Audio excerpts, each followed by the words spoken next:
DZ City, Radyo Patrol, alas 12, huli na sa balita, huli rin sa paglilingkod, DZ City, Norelia! News ko po! Balitang trending ngayon, hashtag News ko po!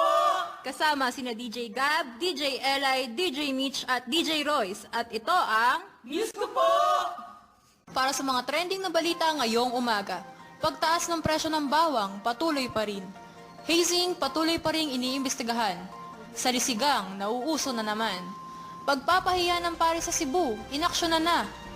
Iringan sa pagitan ng Israel at Palestine, lumalala. Nalalapit na opening ng UAAP Season 77, pinaghahandaan na. Sanmig Coffee Mixers, wagi sa PBA Championship. Brazil, laglag sa FIFA World Cup, laban sa Germany. Nora Honor, matapos hindi kilalanin bilang national artist, patuloy pa rin tayo. Marian Rivera, nanguna sa victory party ng FHM. Pumapalo pa rin sa 280 pesos per kilo sa Metro Manila ang bawang na halos kasing mahal na rin ng mga imported na bawang na nasa 290 hanggang 300 pesos per kilo. Pero good news dahil ngayong linggo ay inaasahang bababa na ang presyo ng mga bawang sa bansa. Sa ngayon ay patuloy na nag-iikot ang mga rolling store ng Department of Trade and Industry or DTI para magbenta ng lokal na bawang mula sa mga lalawigan sa mas murang halaga.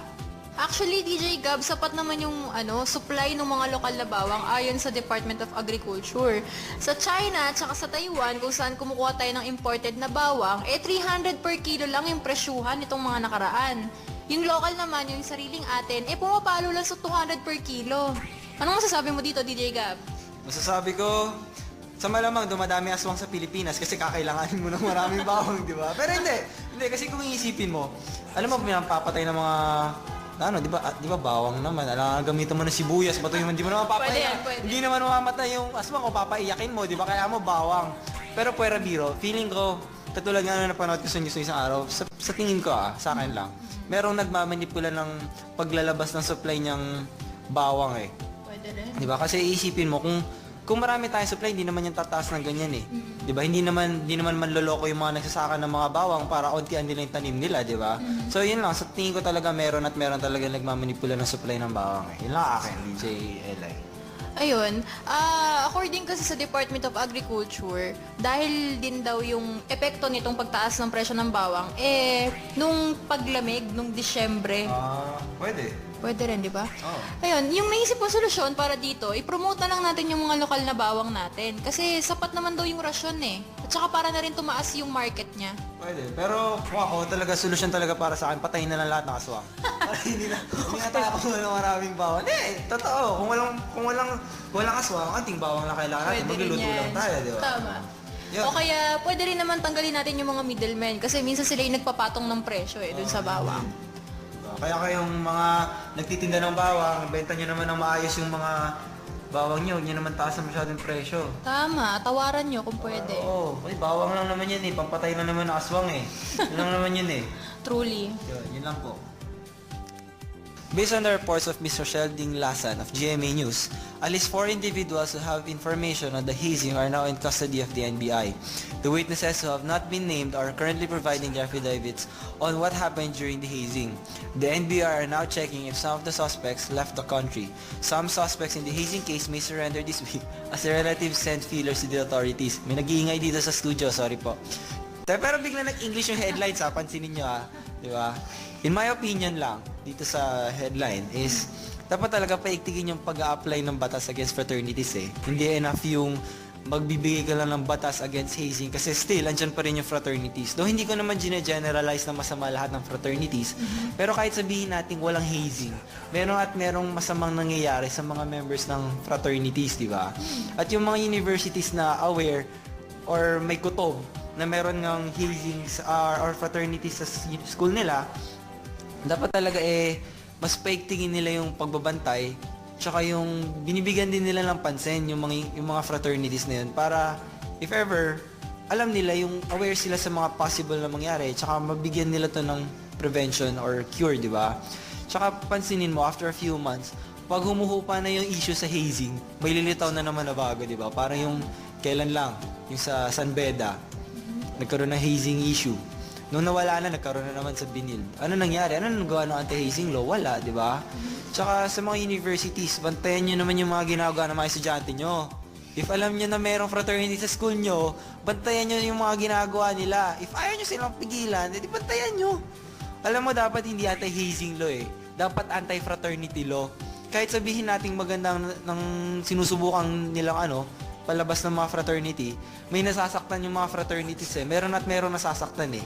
May namamatay. Ayusin lang talaga yung pagbabantay sa mga fraternities sa pag-a-apply ng batas anti-hazing. True, may hugot ka?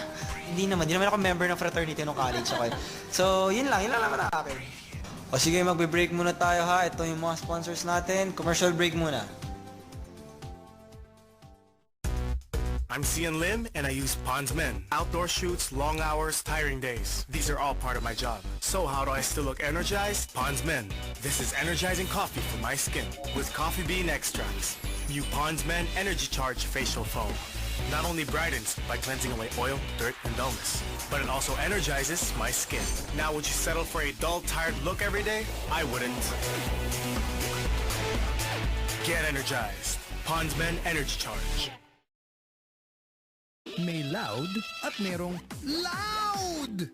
May bling at merong doggy bling? Ano man ang hanap mo, you can always find the right seller at ayosdito.ph. Sa ayosdito.ph, we review every item bago lumabas online para sure ka na ang mga deals na makikita mo ay deals na mapagkakatiwalaan.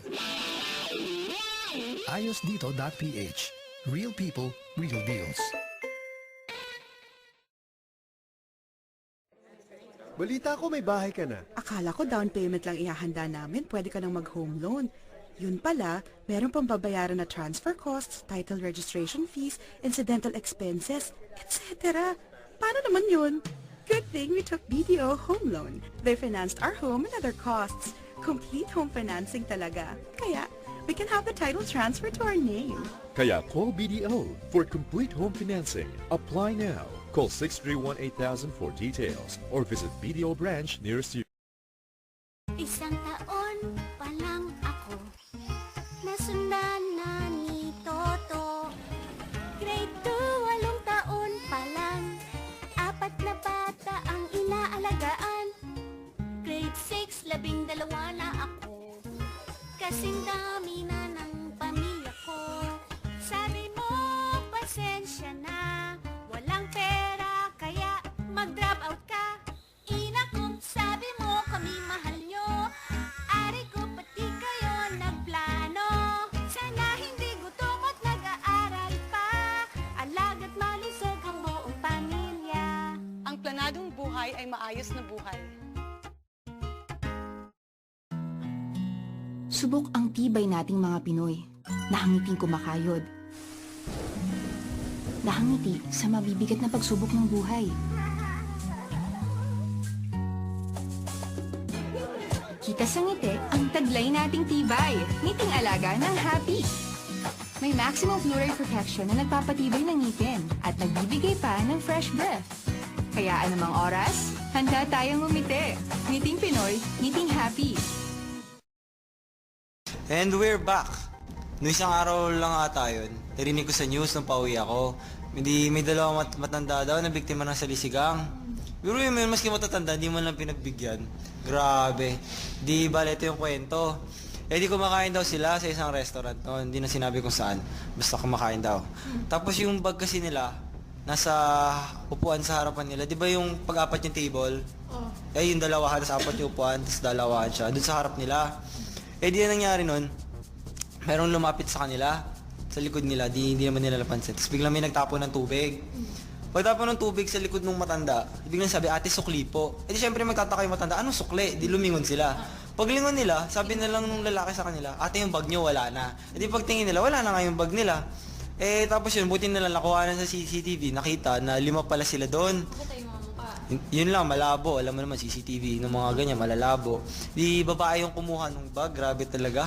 Kaya kayo po, mag-ingat po kayo sa mga gamit nyo. Huwag nyo ilalayo sa inyo, huwag nyo ilalagay sa harap nyo. Yakapin nyo kung kailangan. To, DJ Gab, alam mo ba yung balita na yung paring na mahiya sa Cebu, sa dalagitang ina, sa binyag? Trending siya ngayon. Nagte-trending siya ngayon sa internet, sa mga social media. Ayun, trending ngayon ang kumakalat at pinag-uusapang video ng isang pari sa Cebu City na nanermon at namahiya ng isang dalagitang ina na nagpabinyag ng kanyang anak. Agad namang humingi ng tawad ang pari at nagbigay ng apology letter sa babae. Ngunit hindi pa raw ito sapat sa pamamahiyang ginawa niya. Aniya, nais niyang humingi ito ng tawad sa kanya ng personal. Ito ang mga ilan sa sinabi ng pari. Tong bata, walang kasalanan, pero ang babae at lalaking gumawa nito ay hindi pa ikinakasal. Sila ang nabubuhay sa kasalanan. Nadadamay ang bata sa disgrasya. Tsaka ito pa isa. Kristiyano ka ba? Pinagmamalaki mo ba na meron kang anak pero walang asawa? Dapat ikahiya mo yan. Grabe. Paano naman naging pari yun? Di ba parang pag pari yan, kahit anong kasalanan mo, pagbibigyan ka eh. Oo. Pari ba talaga yan? Siguro maganda naman yung sa side siguro ng pare, parang ang gusto niya iparating maganda yung intention niya na parang pangaralan. Siguro, pumangit lang yung pagkakasabi niya, oo, sumobra lang.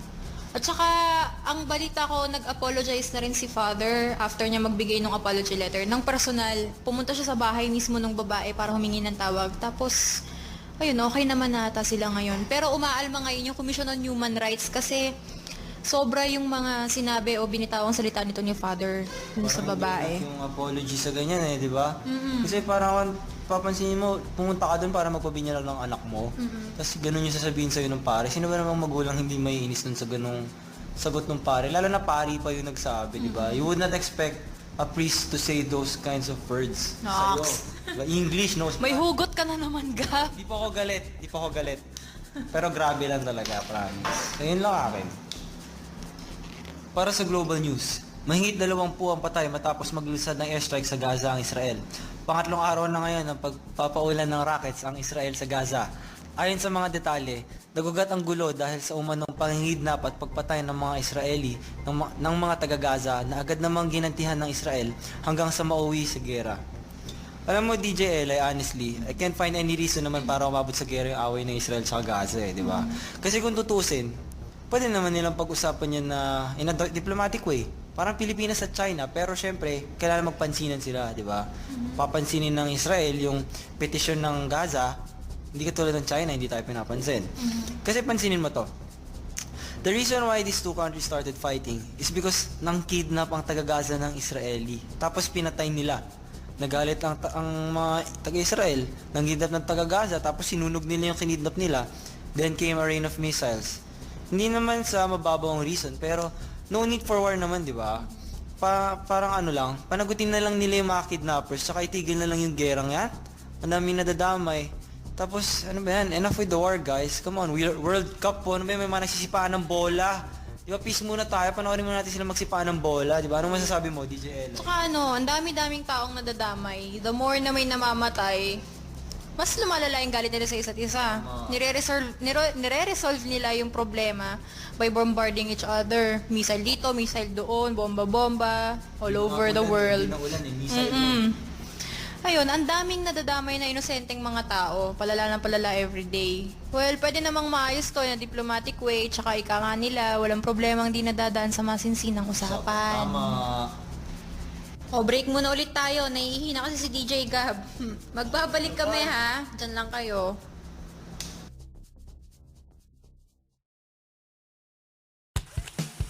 Ito ang mga favorite ko. Kasi gets nila ang gusto ko. At pagdating sa burger, gets ako ng Jollibee Yum. Gusto ko sa unang lahap, alam mo nang masarap. It's made with 100% pure beef. At huling-huli ang panlasa natin. That's why it's the best tasting burger. Kaya naman choice ko, Yum! Sige ka na! Go lang! Lahat gawin to the max. Mental ang bagay, try! Diyan! Max, max, max ang mental mo! Max, max, max ang mental ko! Max, max, max ang mental mo! Max ang mental mo! Max, max, max ang mental mo! Max! Pare, konti na lang pera ko. Ako din eh. Kakain pa tong mga to. I hate feeling empty pa naman. Uy, sa McDo, 75 pesos lang ang one-piece chicken McDo with float. Tapos 50 pesos lang yung crispy chicken fillet with soft drink. Dapat sa McDo tayo. Sanay kain. Mas sisihan ang mga pitaka nyo sa Chicken McSavers ng McDonald's. Sa sarap at sulit, aaraw-arawin mo. Buti dito tayo nag-lunch.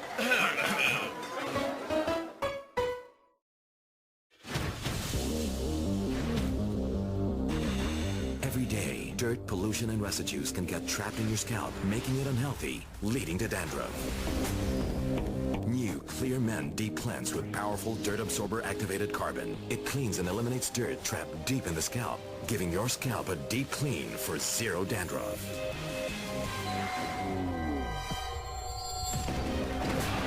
New Clear Men Deep Cleanse for zero dandruff. Ikaw ang kanlungan ng nangangailangan. Ikaw ang pag-asa at kinabukasan. Haplos mo ay lunas sa bawat pagal. Salamat sa iyong dampi ng pagmamahal. PCSO.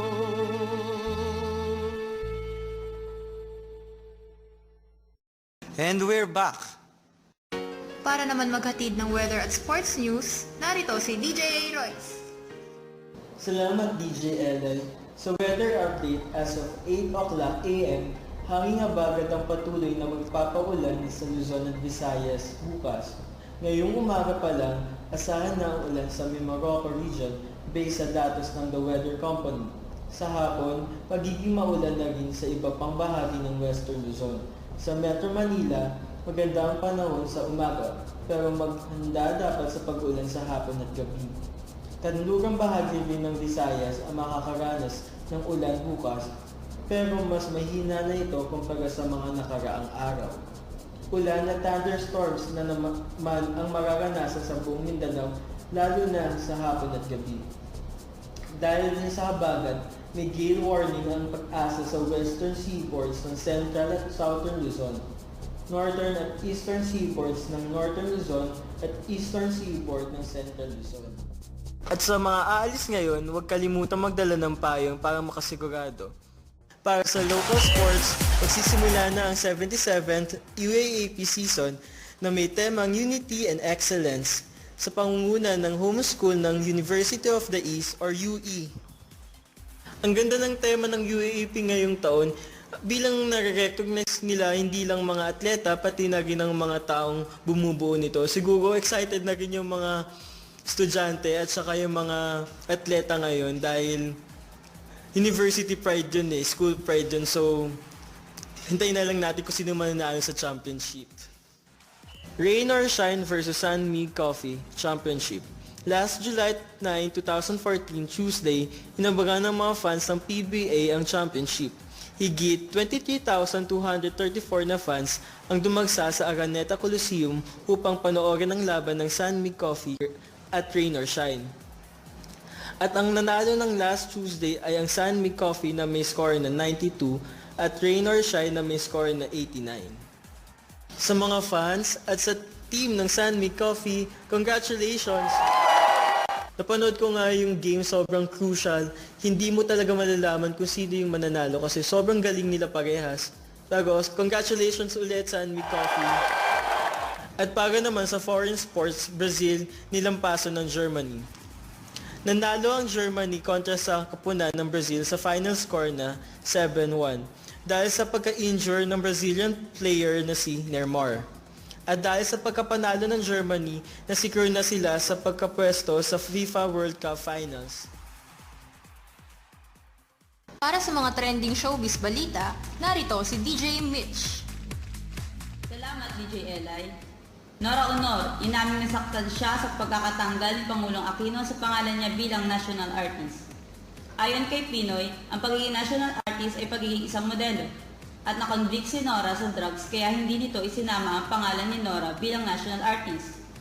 Ngunit, hindi ito naging hadlang sa kanya upang huminto sa pagtatrabaho. Laking pasasalamat at tuwa pa ni Nora sa pagkilala ng mga kababayan natin sa larangan niya sa pag-arte. Sabi din niya na kahit walang tropeyo, sapat lang ang suporta at paniniwala na ibinibigay at pagkilala sa kanya ng mga kababayan bilang isang artista ng bayan. Ano ba ang basihan ng pagkilala bilang national artist? Di ba kung ano at gaano kalaki ang nai-contribute ng isang artista sa industriyang ito? At ang suporta ng mga tao sa kanya, kitang-kita mo na talagang malaki ang naging contribution niya. Lalong-lalo na sa bansa natin, dahil ang mga pelikula niya, hindi lamang dito sa bansa natin, kinilala maging sa ibang bansa.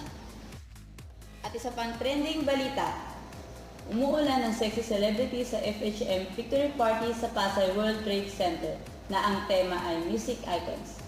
Kahit ang ulan ay dumagsa pa rin ang mga fans, rumampa ang mga pinakamagagandang babae sa Pilipinas.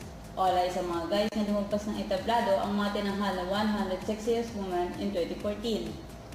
Kasama na rumampa ang magkapatid na si Era at Michelle Madrigal, ang sexy actress at hot mama na si Aubrey Miles, Alex Dixon, Rochelle Pangilinan na pinainit ang catwalk sa isang nagbabagong dance number bago pa man ito rumampa.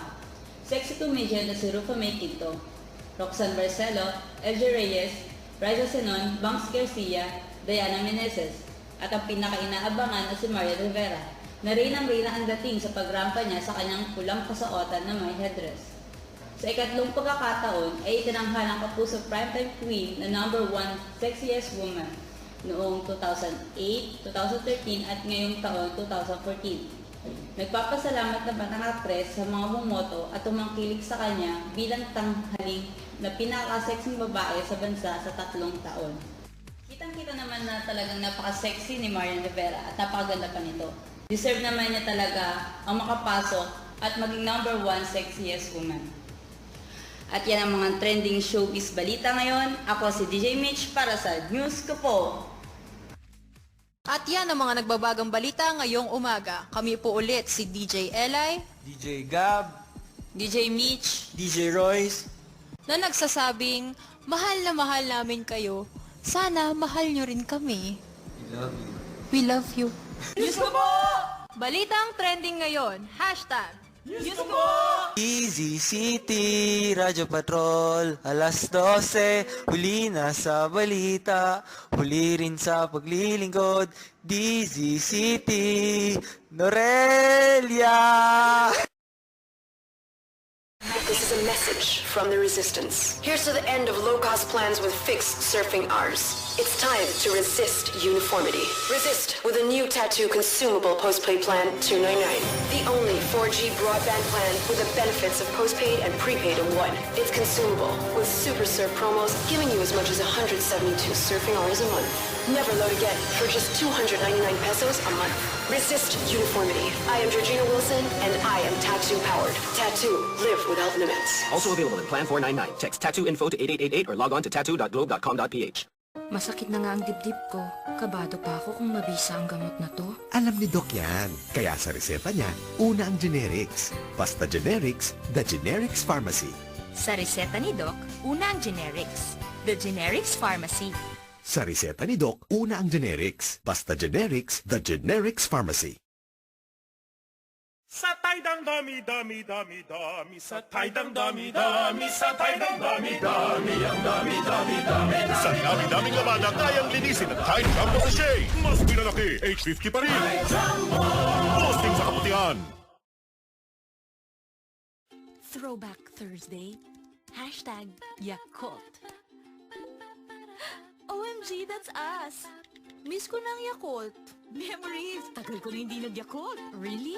I never stopped. Talaga? All these years? Yup. Yakult protects our tummies. It helps promote good digestion, diba? Mag-Yakult di tayo, Bea. Like. Good times. Best friends. Yakult. Yakult. Mabuti yan.